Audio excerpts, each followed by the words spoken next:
Hello and welcome to this lecture series about blood work. We're going to go over some of the most commonly ordered blood work tests and how to interpret them. If you're a new primary care provider, you're probably wondering where to start. The good news is the same few tests are probably going to account for the majority of your blood work, so it's a good idea to become familiar with them because you're going to see them again and again on a day-to-day basis.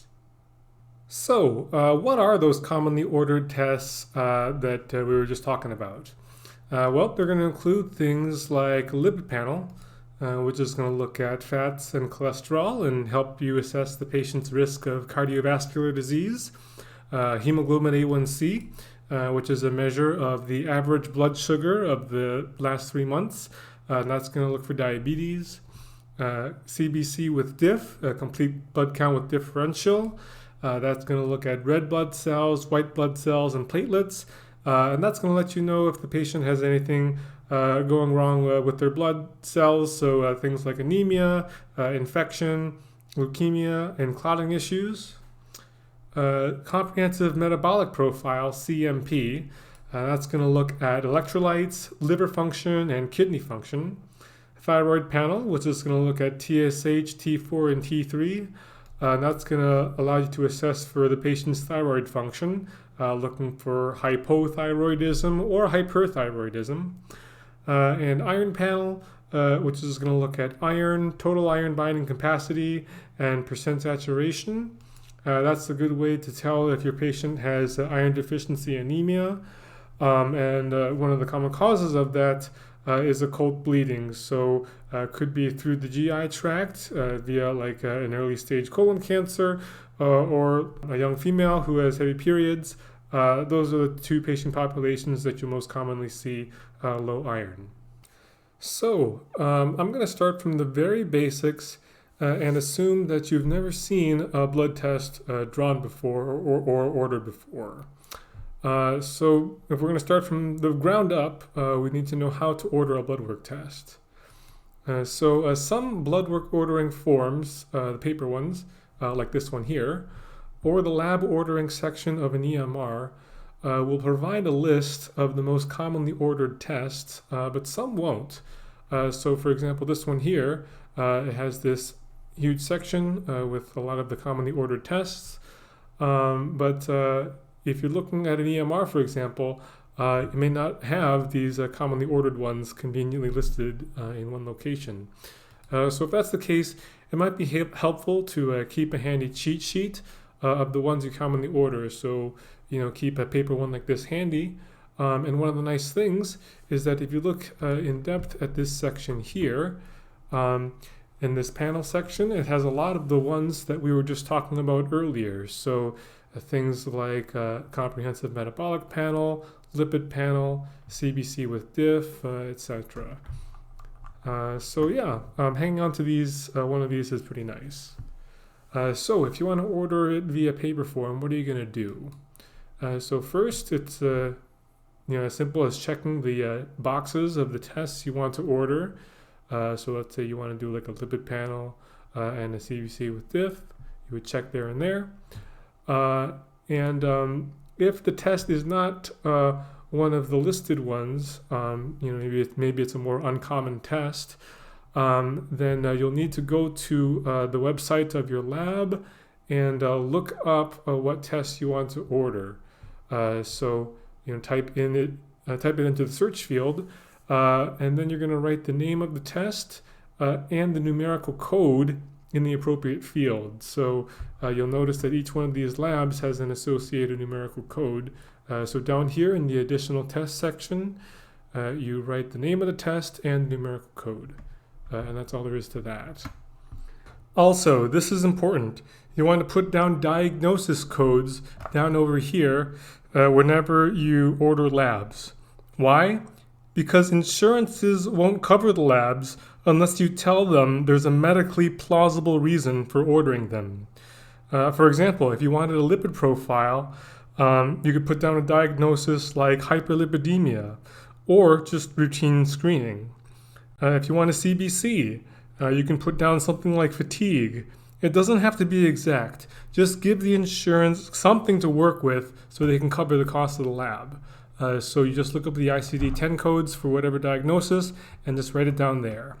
That's very important. Don't forget, because the patient will come back and tell you that the cost of the lab is not covered. They won't be happy about that.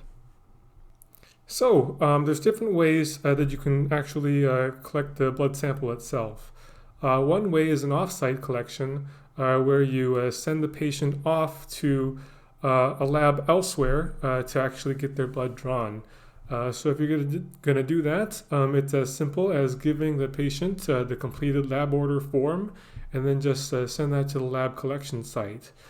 So that could be a big lab company like Quest Diagnostics or LabCorp, or it could be a healthcare system like McLaren or Hurley, or it could be a university health system like U of M's.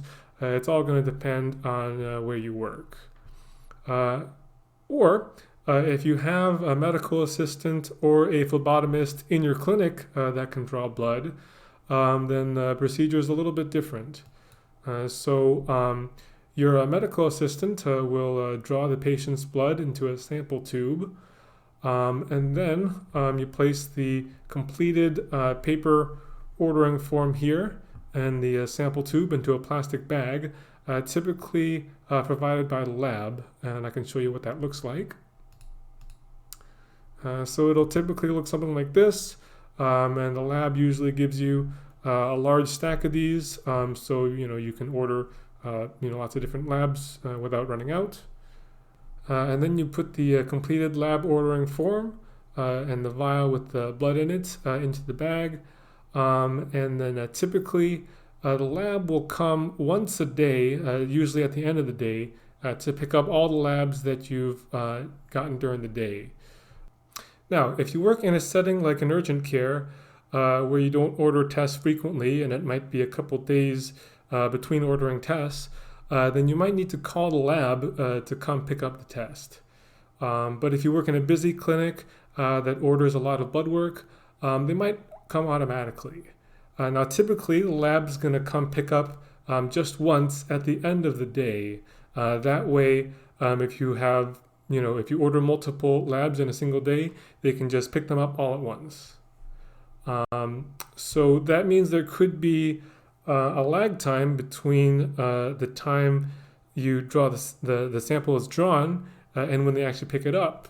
So it needs to be the sample needs to be stabilized. So most of the blood works are fine to keep at room temperature, but some labs might need to be refrigerated or frozen. Yeah, if it's okay to be kept at room temperature, you can just put it in one of these collection boxes, and they'll just come by at the end of the day and pick it up out of there. If it needs to be refrigerated or frozen, then you're going to want to put it into the collection box as close to the end of the day or pickup time as you can, so it'll still be within a proper temperature range. And finally, if you're ordering it via EMR, it's a similar but slightly different process. So here's an example of a screen on an EMR where you can order blood work. I'm going to zoom in a little bit here. And as you can see, this one has a nice list of the commonly ordered ones. So it's as simple as just checking all the ones that you want ordered. Also, if the lab is not amongst the commonly ordered labs, you might need to search for it. So you can use the search box that's on this top right area here to look for labs that are not listed here. And once you've checked all the ones you want ordered, typically there's a button, I didn't include it here, but it's usually down here somewhere, to submit the lab order electronically to the lab. That means that the lab is going to receive the patient's name, date of birth, and all the labs that you want ordered for that patient. And once you've submitted it online, then the medical record system, the EMR, will typically produce a barcode for you to print out. So you print out that barcode, and then that way when the lab scans the barcode, it'll match it up to the lab order. And that should also allow the lab to port the results directly into your EMR once the lab is finished running and then the results are in. The rest of the procedure is about the same. So for an off-site collection, it's as simple as giving the patient the barcode that was produced by the EMR. That way, once they get to the lab collection site, all the lab has to do is scan that barcode, and it'll automatically know which labs you want performed. And if it's an on-site collection, it's a similar procedure as up above. The medical assistant will draw the blood. You put the a barcode and the sample in the plastic bag, as shown in the previous one, like that there. Put the bag in the collection box, and then call the lab to pick up the labs. And that's all there is to that. And next, there's one term in particular that I want you to know when ordering labs, which is reflex. What that means is an additional test or calculation that's automatically done if certain criteria are met. For example, a urine culture and sensitivity. So if there are bacteria cultured in the urine, that triggers the lab to test for sensitivity to antibiotics automatically. They'll do that without having to ask you to do the antibiotic sensitivity. But if no bacteria are cultured, there's no need to test sensitivity to antibiotics, so they won't do that. Reflex is listed on a couple tests, such as lipid profile, and it's included in the CBC with DIP as well, so just important to know that term. That'll be important later. And finally, we want to know when to order tests. So keep in mind that these are just general rules of thumb, but they're not strict guidelines. There are guidelines that do exist, but ultimately the decision is up to you. More often than not, there's no one looking over your shoulder telling you, what to do when you should order these blood work tests. So if it helps, print out a guideline to help you decide when to order tests. For example, there's a good one here from Cleveland Clinic that you can take a look at. I'll provide the link below. So just generally speaking, again, these are just rules of thumb. If someone's young and healthy, they probably just need a lipid panel every 5 years. Don't need to do like a yearly full panel on them unless there's something else going on. If they're obese, maybe consider more frequent lipid panels, hemoglobin A1C to look for diabetes. If they're female and they have heavy periods and fatigue, you're probably going to want to get a CBC to look for anemia and to get an iron panel to look specifically for iron deficiency anemia. If they have alcoholism, might want to consider getting a CMP to look at the liver function, liver enzymes, look for liver damage. Again, rule of thumb, around age 40 to 50, patients typically start getting blood work more frequently because, around that age, that's when they're going to be at higher risk for things like heart disease, diabetes, etc. So that's generally when people start getting blood work more often. So those are just some general guidelines to blood work, and in future lectures we're going to be looking more specifically at these commonly ordered tests and how to interpret them. So thanks for watching, and we'll see you in the next lecture.